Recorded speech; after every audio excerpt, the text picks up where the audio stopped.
தமிழ்நாட்டில் பல இடங்களில் கடலை மிட்டாய் தயாரிக்கப்பட்டாலும் கோவில்பட்டி கடலை மிட்டாய்க்கு தான் மார்க்கெட்டில் மவுசு. அதுதான் நம்பர் 1 அப்படின்னு கூட சொல்லலாம். இதற்கு காரணம் கடலையினுடைய தரம், கோவில்பட்டிக்காரங்களுடைய கைப்பக்குவம். வெள்ளத்தை ஒரு கடி கடிச்சுக்கிட்டு வறுத்த கடலையை சாப்பிட்றது நம்ம கிராம மக்களுடைய வழக்கம். இதனுடைய அடுத்த கட்டம் தான் கடலை மிட்டாய். கோவில்பட்டி பகுதிகளில் பனை தொழில் ஒரு காலத்தில் ஓஹோன்னு இருந்துச்சு.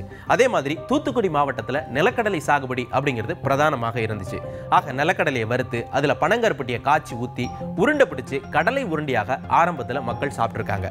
அதற்கப்புறம் அந்த உருண்டையில் கருப்பட்டிக்கு பதிலாக வெல்லம் வந்து சேர்ந்துச்சு. அதுவே சதுரமாக மாறுச்சு. இப்படித்தான் கடலை மிட்டாய் உருவாச்சு. இந்த கடலை மிட்டாய் அப்படிங்கக்கூடிய பிராண்டை செஞ்சது யாரு? கோவில்பட்டியை சேர்ந்த பொன்னம்பல நாடார் அப்படின்னு சொல்றாங்க.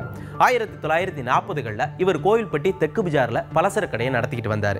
இவர் தான் கடலை உருண்டை, கடலை மிட்டாய் அப்படிங்கிறதெல்லாம் செஞ்சு அதுல பொன்னம்பலம் கடலை மிட்டாய் அப்படின்னு போட்டு இவர் வியாபாரம் பண்ணியிருக்கிறாரு. அதுக்கப்புறம் தான் கோவில்பட்டி கடலை மிட்டாய் ஓஹோன்னு பிரபலமாச்சு.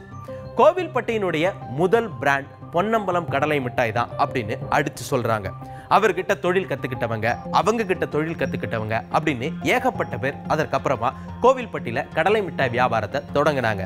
இன்னைக்கு கோவில்பட்டி சுற்றுவட்டாரத்துல மட்டும் 90 கடலை மிட்டாய் பிராண்டுகள் இருக்கா. இதுவே இப்போ கோவில்பட்டியினுடைய அடையாளமாகவும் மாறி போச்சு.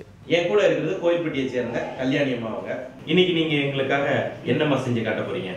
வேர்க்கடலை பருப்பு கோலா உருண்டை இல்லையா?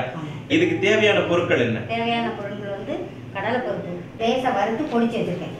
அடுத்து பொரிகடலை அதையும் பொடிச்சு வச்சிருக்கேன். அதே மாதிரி அரிசி மாவு, பச்சரிசி மாவு அதையும் பொடிச்சு வச்சிருக்கேன். அரை முடி தேங்காய் துருவி வச்சுக்கணும். பெரிய வெங்காயத்தை சின்ன சின்னதா நறுக்கி வச்சுக்கணும். 2 வெங்காயம் வெட்டினா போறோம். அடுத்து வந்து மிளகாய் தூள், அடுத்து வந்து மிளகு தூள், இஞ்சி பூண்டு விழுது, அப்புறம் கொஞ்சம் தேவையான அளவு உப்பு. முதல்ல என்ன போட போறீங்க? முதல்ல வந்து இந்த வேர்க்கடலை பருப்பு. ஆமா, இதுவும் பரபரன்னு தான் திரிச்சு வச்சிருக்கீங்க. வறுத்து திரிச்ச வேர்க்கடலை 4 ஸ்பூன். அடுத்து பொட்டுக்கடலை.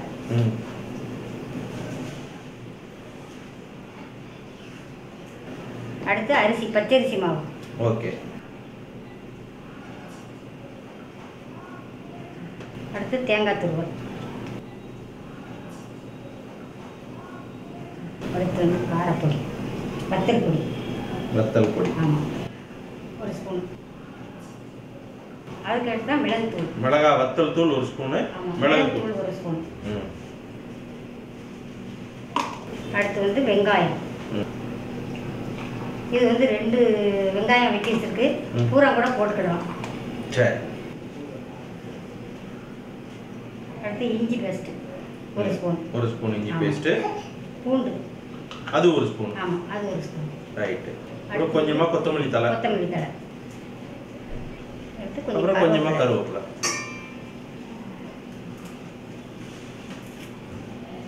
அடுத்து தேவையான அளவு உப்பு.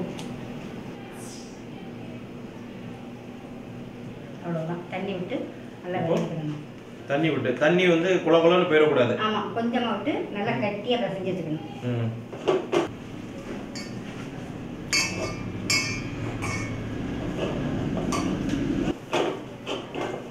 மாவு இப்போ ரெடி ஆயிடுச்சு.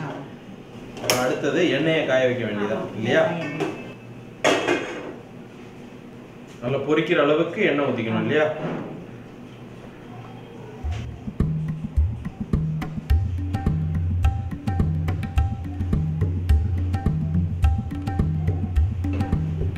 இப்போ எண்ணெய் நல்லா காஞ்சிருச்சு இல்லையா? நம்ம இப்போ உருட்டி போட வேண்டியதான். உருட்டலாமா? நல்லா ஒரு சின்ன சின்ன உருண்டையாக உருட்டிக்கணும்னா அப்படியே போட வேண்டியதான்.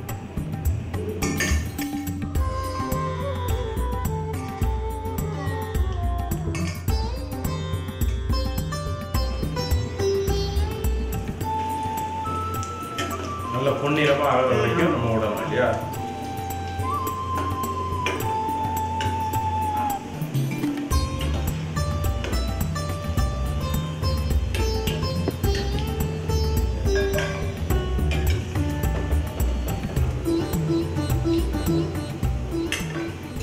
வேர்க்கடலை கோலா உருண்டை ரெடியா இருக்கு. டேஸ்ட் பார்க்க போறேன்.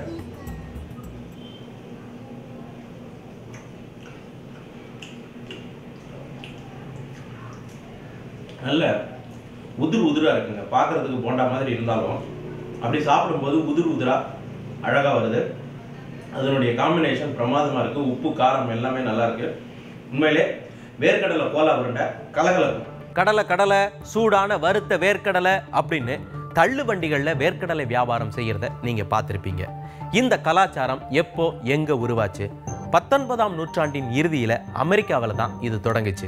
இதற்கு காரணமானவர் P.T. பர்னம் அப்படிங்கக்கூடிய அமெரிக்க சர்க்கஸ் கலைஞர்.